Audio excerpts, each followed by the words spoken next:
करोड़ ज़्यादा हो जाते हैं। और मुझे लगता है कि सरकारी संस्थान भी बहुत अच्छे हैं और प्राइवेट भी बहुत अच्छे हैं, सेल्फ फाइनेंसिंग बहुत अच्छे हैं। सेल्फ फाइनेंसिंग बहुत सारे इंस्टीट्यूशन चैरिटेबल हैं, वो समाज की सेवा करना चाहते हैं एजुकेशन के माध्यम से। आपने जैसे देखो चैरिटेबल अस्पताल होते हैं, वो हेल्थ केयर के माध्यम से सेवा करना चाहते हैं।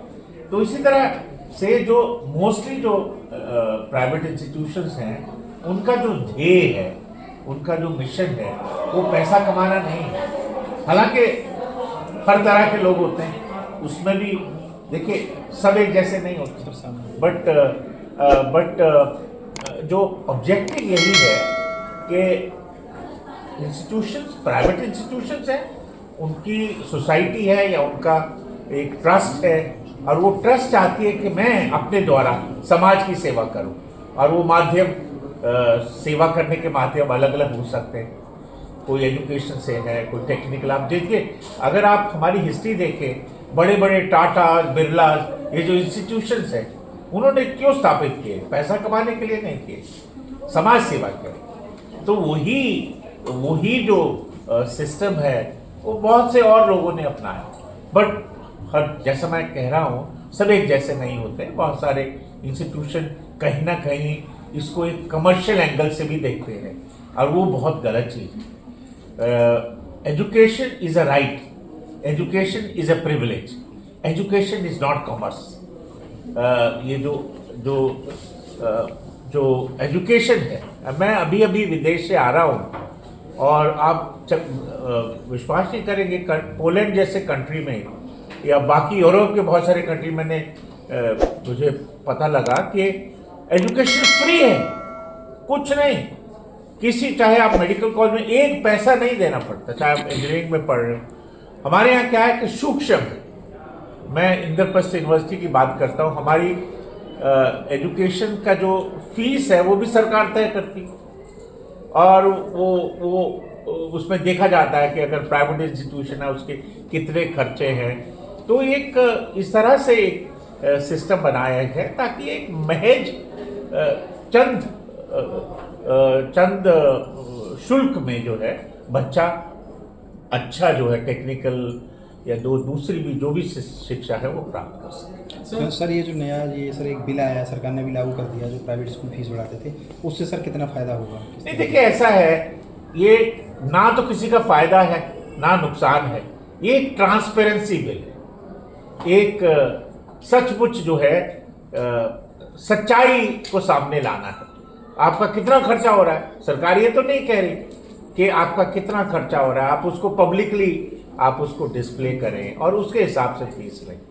अगेन मैं दोहराना चाहता हूँ कि इसमें जितने भी स्टेक होल्डर्स हैं उसको एम्पावर किया गया, चाहे वो पेरेंट्स हैं, चाहे वो स्कूल्स हैं, चाहे वो कॉलेजेस हैं, चाहे वो गवर्नमेंट है, सबको एम्पावर किया गया ताकि आप सबके राइट हैं और सब विन विन हो, सबकी जो है प्रगति हो, सबकी जीत हो।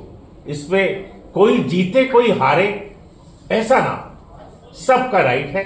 बच्चों को भी अच्छी उच्चतम शिक्षा मिले, उनका शुल्क भी कम लगे, सरकार भी चाहे कि जो वंचित वर्ग है वो भी अच्छे कॉलेजेस में पढ़े, उनको हम क्यों रोके, उनको शिक्षा का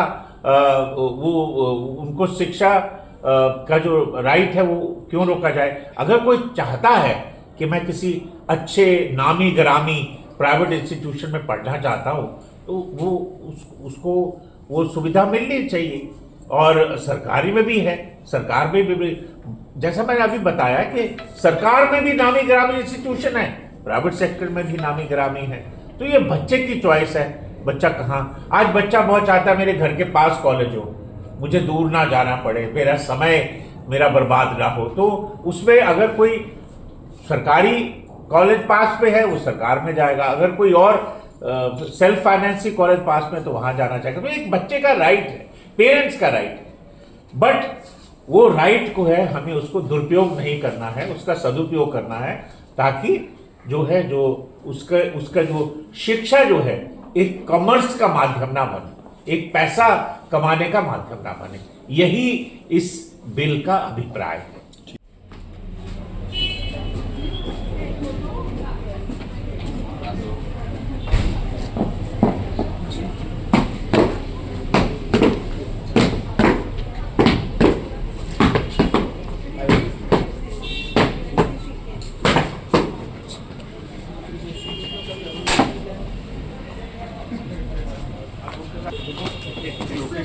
अडवाणी जी भी आए हुए हैं।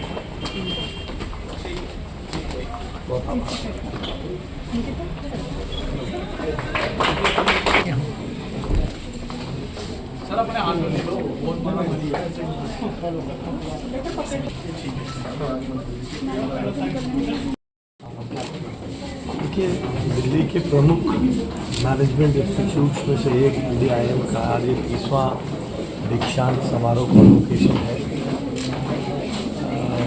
IIM जैसी संस्थाएं दिल्ली की एजुकेशनल लैंडस्केप में अपना कंट्रीब्यूशन दे रही हैं, लगातार दे रही हैं, और IP यूनिवर्सिटी के एम्बिट में ऐसे इंस्टीट्यूशंस फ्लरिश कर रहे हैं। इन सब इंस्टीट्यूट्स की एक सिद्धता, एक दक्षता होने के कारण जो पिछले कुछ वर्षों पहले दिल्ली से बड़ी तादाद में विद्यार्थियों का बाहर जाकर पढ़ना होता था, वो सब रुका है। दिल्ली के बच्चे दिल्ली में पढ़ पा रहे हैं। ऐसे इंस्टीट्यूट्स को प्रमोट करने की आवश्यकता, मैं इनके बच्चों को शुभकामनाएं देता हूँ।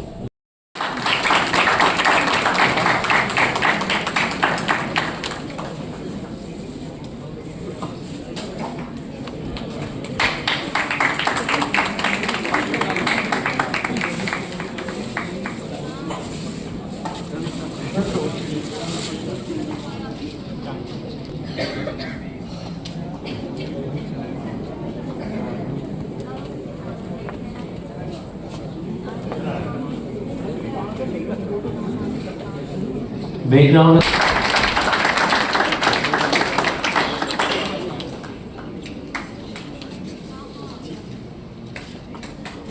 Thank you, ma'am. Thank you.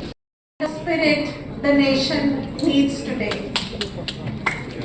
Delhi today stands ready to emerge as a leader in the new generation with your visionary AI innovative drive for over 5 lakh students and of course your focus on emotional well-being, sir.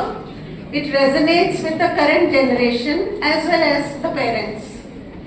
And BC sir, you are a fountain of dynamism.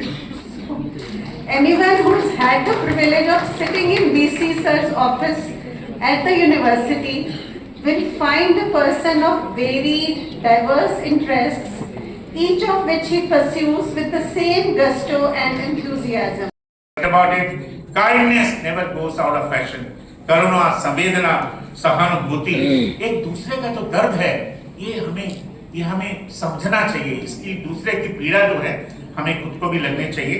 From this day on, you are the ambassadors of IPU and NIDM. Wherever life takes you, from Mumbai to Melbourne, from Delhi to Dubai, carry the spirit of this institution with you. Always remember, don't forget your teachers, don't forget your alma mater. On this special day, I also congratulate your parents, your peers, your families. I know many of them are not here today, who stood silently behind every success.